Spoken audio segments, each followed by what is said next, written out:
என்ன மேடம் இப்படி பண்றீங்க? இங்க பாருங்க, தேவையில்லாம என்கிட்ட பிரச்சனை பண்ணாதீங்க. அது உங்களுக்கு நல்லது இல்ல. இப்ப நாங்க உங்ககிட்ட என்ன பிரச்சனை பண்ணிட்டோம்? அழகா இருக்க, அந்த அழகா ஆராதிக்கிறது தப்பா? வேண்டாம், நான் போலீஸ்ல கம்ப்ளைண்ட் பண்ண வேண்டியதா இருக்கும். கேட்டியடா? கடைசியா சொல்றேன், நடந்தா என்ன ஆகும்னு தெரியாம பண்ணிட்டு இருக்கீங்க. மச்சான், மேடம் நம்ம மேல போலீஸ் கம்ப்ளைண்ட் கொடுப்பாங்களா? யார்கிட்ட மச்சான் கம்ப்ளைண்ட் கொடுப்பாங்க? உங்க அம்மா கிட்ட தானே கொடுப்பாங்க. கொடுக்கட்டும். உங்க அம்மா போலீஸா இருக்காங்கங்கிற தைரியத்துல தானே இப்படி எல்லாம் பண்ணிட்டு இருக்க. எங்க அம்மா போலீஸா இல்லனாலும் நான் இப்படிதான் பண்ணிட்டு இருந்திருப்பேன். டேய் பொறுக்கி ராஸ்கல், டேய் வழி விடுங்கடா முதல்ல. ஏய், ஒழுங்கு மரியாதையா சாவி கொடுக்க போறியா இல்லையா? இப்ப என்ன நடந்துச்சுன்னு இந்த குதிக்கிற? நாங்க என்ன உன்கிட்ட தப்பாவ நடந்துக்கிட்டோம்? நான் ரொம்ப டீசென்ட் லாவண்யா. இப்ப கூட ஏன் உன்னை ஃபாலோ பண்ணி வந்தேன்னா, சின்னதா ஒரு டேட் போலாமான்னு கேக்குதான். உனக்கு பிடிச்சா கண்டினியூ பண்ணலாம், இல்லனா ஹாய் பைன்னு சொல்லிட்டு போயிட்டே இருக்கலாம், அவ்வளவுதான். இதுக்கெல்லாம் வேற பொண்ணு போய் பாரு. டேய் சாவி குடுறா. என்னடி ஓவரா குதிக்கிற? கைய விடுறா. என்னடி எங்க கூட டேட் பண்ண மாட்டியா? என்ன ரொம்ப ஓவரா துள்ளாத. டேய் கையடா.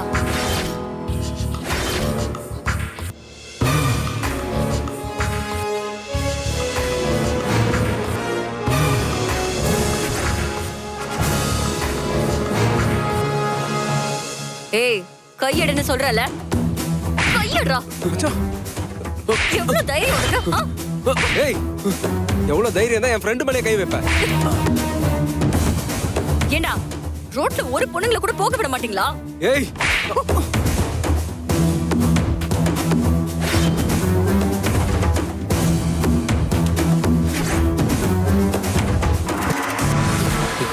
வேணாம், அவ கையில மட்டும் சாப்பிட்டு இவ்வளவு சும்மா விடக்கூடாதுடா. வண்டி எடு. பிரேஸ்லெட்.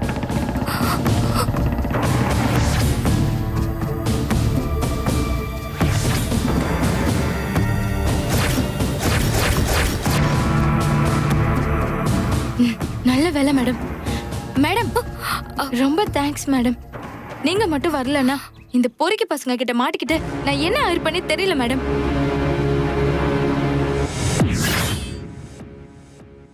உன்னை என்ன பண்றது? என்னடா பண்றது? என்ன பண்றது? வலிக்குதுமா. அந்த ரஞ்சினி கிட்ட நீயா வம்புக்கு போவாதன்னு எத்தனை தடவை சொல்றது? திரும்ப அவகிட்ட பிரச்சனை இழுத்துட்டு வரியா? ஒரு நிமிஷம் நான் சொல்றது கொஞ்சம் கேளுமா. என்னடா சொல்ல போற? என்ன சொல்ல போற? நீ எதுவும் பண்ணலன்னு சொல்ல போறியா? ஆமாமா, உண்மையிலேயே நான் இன்னைக்கு அவளை எதுவுமே பண்ணல. அவளதான் வந்து எங்களை அடிச்சா. ஆமா ஆண்டி, நாங்க அந்த லாவண்யா கிட்ட தான் பேசிட்டு இருந்தோம். அந்த ரஞ்சினி தான் வந்து பிரச்சனை பண்ணா. மா சத்தியமா சொல்றேம்மா, நான் அவளை எதுவுமே பண்ணலமா, நம்புமா. இங்க பாரு குணா, குருவோட கொலை கேஸ் நாளைக்கு தான் கோர்ட்டுக்கு வருது. அந்த ரஞ்சினிக்காக சரண்டர் ஆயிருக்கிற வைரவேலுக்கு எப்படியாவது தண்டனை வாங்கி கொடுக்கணும்னு நினைச்சிட்டு இருக்கேன். அது மட்டும் நடந்துருச்சுன்னா அப்புறம் அந்த ரஞ்சினிய நீயே விட சொன்னாலும் நான் விட போறதில்ல. அவ உன்னை அடிச்சதுக்கும் என்ன அவமானப்படுத்தினதுக்கும் மொத்தமா கணக்கு தீக்காம நான் விட மாட்டேன். ஆனா அந்த வைரவேலை வெளியில கொண்டு வரதுக்கு ரஞ்சினி என்ன வேணாலும் பண்ணுவா, எந்த எல்லைக்கு வேணாலும் போவா. இத பாரு, இன்னும் ஒரு நாள் தான் இருக்கு. அது வரைக்கும் கொஞ்சம் பார்த்து நடந்துக்கோங்க.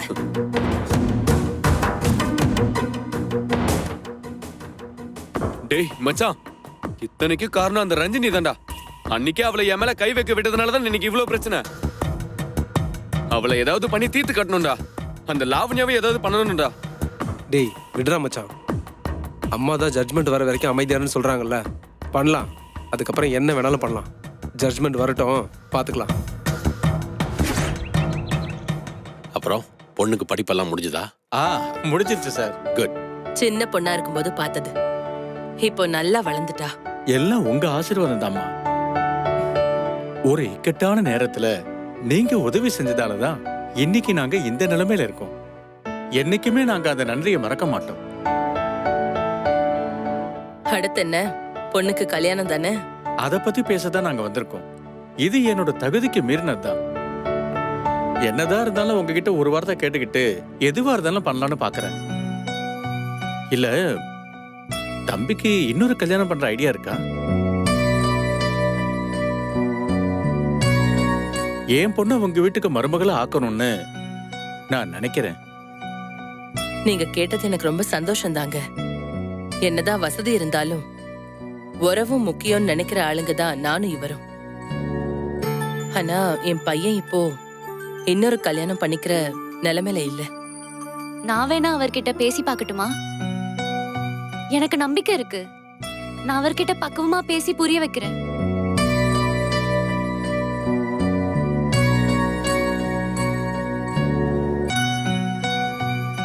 சரிம்மா, மேல ரூம்ல தான் இருக்கான், போய் பேசி பாரு. சரிங்க ஆண்டி, போம்மா. வந்துடுறேன்ப்பா.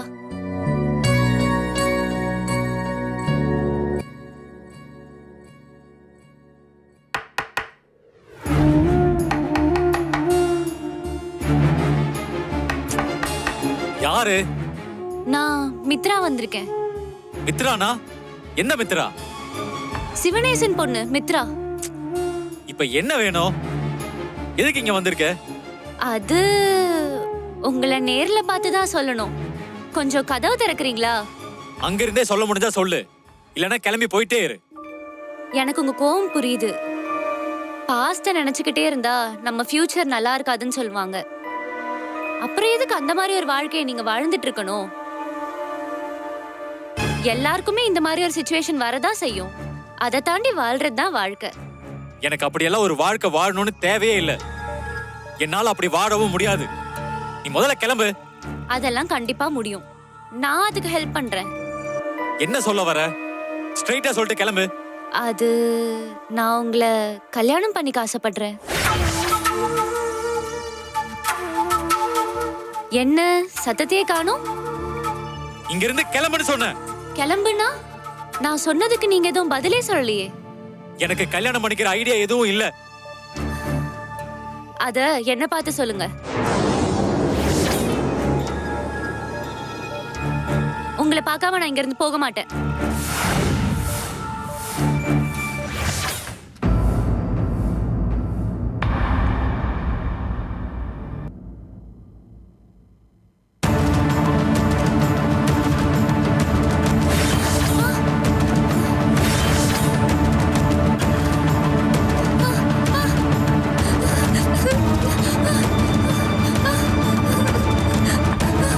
என்னாச்சு அம்மா? என்னாச்சுமா அம்மா?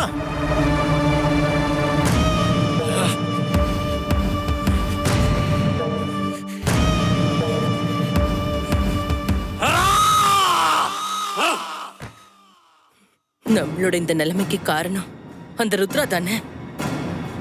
விட மாட்டேங்க, அவளை நிம்மதியாவே இருக்க விட மாட்டேன். கண்டிப்பா நான் அவளை அழிச்சே தீருவேன்.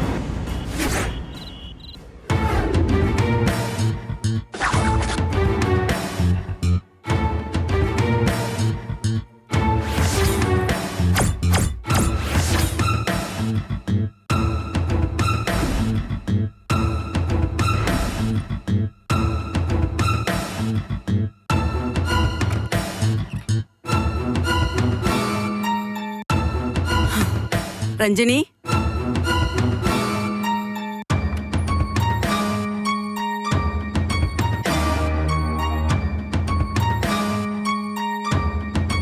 ரஞ்சினி, உன்கிட்ட கொஞ்சம் பேசணும்.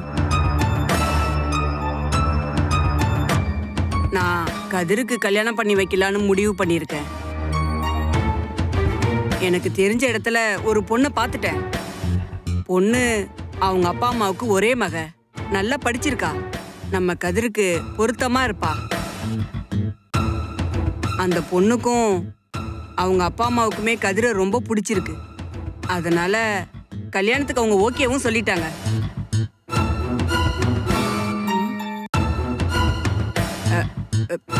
ஆனா நம்ம கதிர் தான் இந்த கல்யாணத்துக்கு ஒத்துக்கவே மாட்டேங்கிறான்.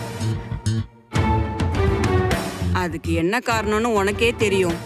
ஏன்னா அவன் மனசுல நீதான் இருக்க. அவன் கல்யாணம் பண்ணா உன்னதான் கல்யாணம் பண்ணுவேன்னு பிடிவாதமா வேற இருக்கான். இந்த காலத்துல ஏற்கனவே கல்யாணமான பொண்ணை கல்யாணம் பண்ணிக்கிறதுலாம் ரொம்ப சாதாரணமா இருக்கலாம். ஆனா எங்க குடும்பத்துக்கு அதெல்லாம் ஒத்து வராது. என்னால அவன்கிட்ட பேச முடியல.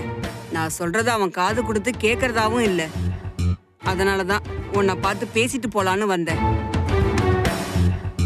நீயே அவனுக்கு எடுத்து சொல்லி புரிய வை. அவன் அந்த கல்யாணத்துக்கு சம்மதிக்க வச்சிரு. அதுதாம்மா எல்லாருக்குமே நல்லது.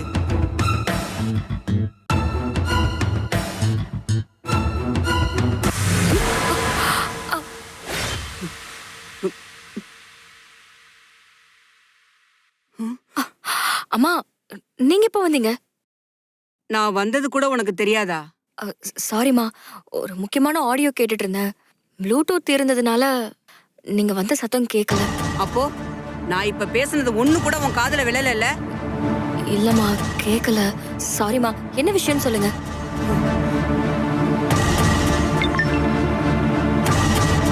இல்ல கதிருக்கு. ஆமா ஆமா, எனக்கு ஒரு முக்கியமான கால் வருது. நான் உங்ககிட்ட அப்புறமா பேசுறேன். சாரிம்மா, சாரிம்மா.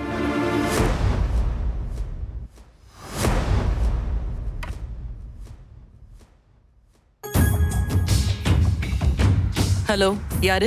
என்ன மேடம், இந்த நம்பர் உங்ககிட்ட இல்லையா? இது என்னோட செகண்ட் நம்பர் மேடம். முதல்ல யார் நீங்க? உங்களுக்கு யார் வேணும்? மேடம், ரொம்ப நடிக்காதீங்க. நான் டாக்டர் மனோகர் தான் பேசுறேன். குருவோட பாடிய போஸ்ட்மார்ட்டம் பண்ணி ரிப்போர்ட் கொடுத்தனே, அதே டாக்டர் தான் பேசுறேன். இப்போ ஞாபகத்துக்கு வந்துருச்சா? சரி, இப்ப எதுக்கு கால் பண்ண? நான் உங்களுக்கு 2 நாளா கால் பண்ணிட்டு தான் இருக்கேன். நீங்க தான் போன் எடுக்கவே இல்லையே. அதான் புது நம்பர்ல இருந்து கூப்பிட்டேன். உடனே எடுத்துட்டீங்களே. இப்போ உனக்கு என்ன வேணும்? கரெக்டா பாயிண்ட்க்கு வந்துட்டீங்களே. அப்ப நான் என்ன கேட்பேன்னு உங்களுக்கு தெரிஞ்சிருக்கணுமே. என்ன மேடம், நான் என்ன உங்க உயிரையா கேட்பேன்? பணத்தை தான் கேட்பேன். எனக்கு இப்ப அர்ஜென்ட்டா கொஞ்சம் பணம் தேவைப்படுது. உனக்கு அளவுக்கு அதிகமாவே நான் பணம் கொடுத்துட்டேன். இன்னும் எவ்வளவுதான் என்கிட்ட இருந்து வாங்கிட்டு இருப்ப? என்கிட்ட இனிமே பணமே இல்ல, அவ்வளவுதான். என்ன மேடம், கோவமா பேசுறீங்க?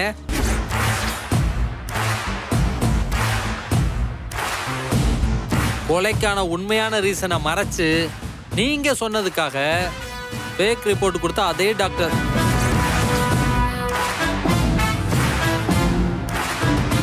அப்படி நான் ரிப்போர்ட்டை மாத்தி கொடுத்ததுனால தான் கொலைக்கு சம்பந்தமே இல்லாத ரஞ்சினி ஜெயிலுக்கு போனா.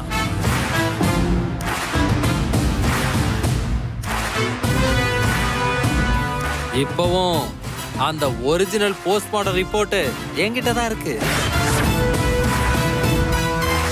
அதை எப்பனாலும் கோர்ட்டை ப்ரொடியூஸ் பண்ணிட்டு அப்ரூவரா மாறிட்டு போயிட்டே இருப்பேன். அது நடக்க கூடாதுன்னா நான் கேட்கிற பணத்தை அப்பப்ப நீங்க கொடுத்துக்கிட்டே தான் இருக்கணும். இல்லைன்னு வைங்க, கோர்ட்டு என் வீட்டுக்கு பக்கத்துல தான் இருக்கு. சரி, கொடுத்து தொலைக்கிறேன். அப்படி வாங்க வழிக்கு. சோ அந்த ரிப்போர்ட் என் கையில இருக்கிற வரைக்கும் என் காட்டுல மழை தான் போல இருக்கு. தேவையில்லாம பேசிட்டு இருக்காத. வழக்கமா நம்ம மீட் பண்ற இடத்துக்கு வந்து நெல்லு. பணம் எடுத்துட்டு வந்து தொலைக்கிறேன். இப்ப போன வை.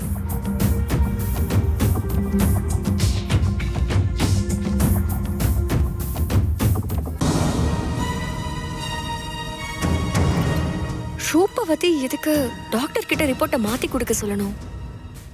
அப்படின்னா அந்த ஒரிஜினல் போஸ்ட்மார்ட்டம் ரிப்போர்ட்ல என்ன இருக்கும்? குரு உண்மையிலே சுட்டதால சாகலையா? அந்த ரூபவதிக்கும் இந்த கொலைக்கும் என்ன சம்பந்தம் இருக்கும்? யாரு காப்பாத்துறதுக்கு இந்த வேலை பாக்குறா?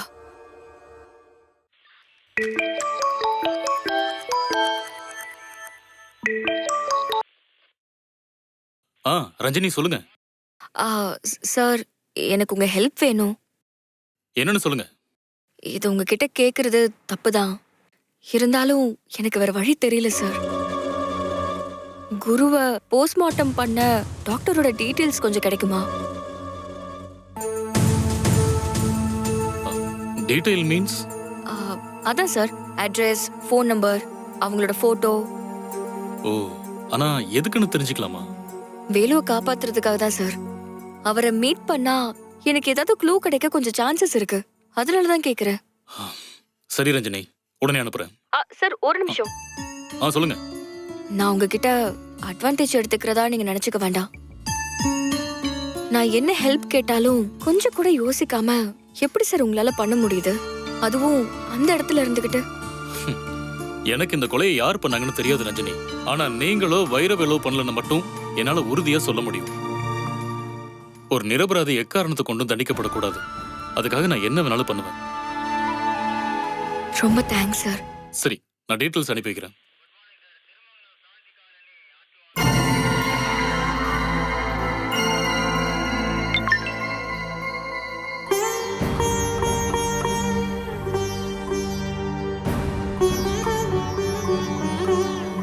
இதோ வந்துடுறேன்னு சொல்லிட்டு போனீங்களே, 2 பேரும் வெளியில போய் சாப்பிடலான்னு சொன்னீங்க. இப்படி வர முடியாத தூரத்துக்கு போயிட்டீங்களே, நான் என்னங்க செய்வேன்? எப்படி ஆச்சுக்கா? என்னாச்சு? டியூட்டிக்கு போயிட்டு வர வழியில கார் ஆக்சிடென்ட்ல ஸ்பாட்லயே இறந்துட்டாரு. காலையில தான் போஸ்ட்மார்ட்டம் பண்ணி பாடி வருமா.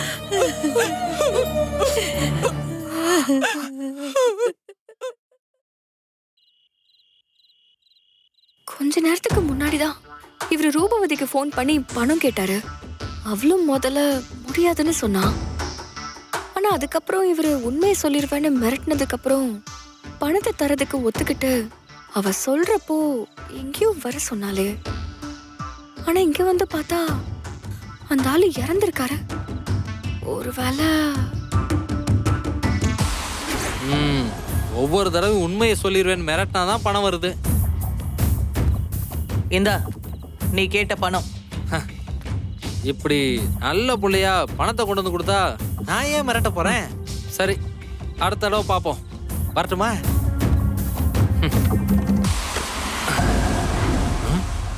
சாவி எங்க காணோம்?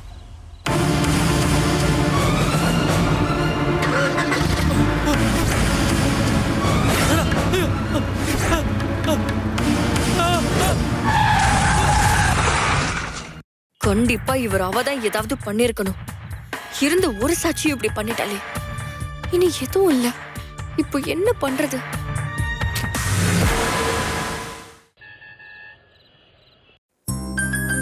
குட்டி, பாட்டி, இந்தா சாப்பிடு. என்ன பாட்டி இது? பால்கோவாடா, ரொம்ப நல்லா இருக்கும், சாப்பிடு. சூப்பரா இருக்கு பாட்டி. வைரவேல் மாமாக்கு இது ரொம்ப பிடிக்கும். அவன் ஊர்ல இருந்து வந்ததுமே நான் இன்னொரு தடவை செஞ்சு தரேன். சரி. சுவாமியே சரணமையப்போ. அம்மா வணக்கங்கம்மா. அம்மா ரஞ்சனி இல்லைங்களாம்மா? ரஞ்சனி வெளியில போயிருக்கா. ஓ, கோயிலுக்கு போயிருந்தேன். அதான் ரஞ்சனிக்கு பிரசாதம் கொடுக்கலான்னு வந்தேன். கொடுங்க, நான் கொடுத்துறேன். நீங்களும் எடுத்துக்கம்மா. விபூதி வச்சுக்கோங்க. பாப்பாவுக்கும் வச்சு விடுங்க. அம்மாவை இது வரைக்கும் நான் இங்க பார்த்ததே இல்லைங்களே. நான் வைரவேலோட அம்மா, இப்பதான் வந்திருக்கேன். ஓ அப்படியா? ரொம்ப சந்தோஷமா. உட்காருங்க. இருக்கட்டும். நம்ம வேலு அடிக்கடி உங்களையும் ரஞ்சனியும் பத்தி தாமா என்கிட்ட அப்படி பேசுவாப்ல. ரொம்ப தங்கமான பையம்மா. இந்த சின்ன வயசுலயே ஆனா அவ்வளவு பக்குவமா இருக்காப்ல. என்ன இருந்தாலும்மா இன்னொருத்தர் நல்லா இருக்கணுங்கிறதுக்காக தன்னுடைய வாழ்க்கையே தியாகம் பண்ற மனப்பக்குவம் யாருக்குமே வராதுமா. வேலு இங்க இல்லாதது எனக்கு கை உடைஞ்ச மாதிரியே இருக்குமா. ஏன்னா நான் ஒரு ஒண்டி கட்டம்மா. எனக்கு இங்க குடும்பம் குட்டின்னு எதுவும் இல்லம்மா. பெத்த பசங்க ஃபாரின்ல போய் செட்டில் ஆயிட்டானுங்க. முன்னாடியாவது அடிக்கடி போன்ல பேசிட்டு இருப்பானுங்க. இப்ப அதுவும் குறைஞ்சு போச்சுமா. என்னதான் காசு பணம் இருந்தாலும் அனாதை மாதிரி வாழ்றதெல்லாம் அதெல்லாம் ஒரு வாழ்க்கையே கிடையாதுமா. ஆனா ஒண்ணுமா, என்னையும் ஒரு மனுஷனா மதிச்சு பழகுனது வேலுவும் ரஞ்சனியும் மட்டும்தாம்மா. அதான் இப்ப வேலு இல்லையே. அதாம்மா சபரிமலைக்கு மாலையை போட்டேன். அவனுக்கு இப்படி ஒரு நிலைமை வரும்னு நான் கொஞ்சம் கூட எதிர்பார்க்கவே இல்லம்மா. நாளைக்கே இல்ல நாளை கழிச்சு வந்துருவான்னு ரஜினி சொல்லிச்சுப்பா. அதுக்கு எதுக்கு நீங்க இவ்ளோ வருத்தப்படுறீங்க? அப்படியா? அப்ப 2 நாள்ல ஜெயில இருந்து ரிலீஸ் ஆயிருவானா? ஜெயில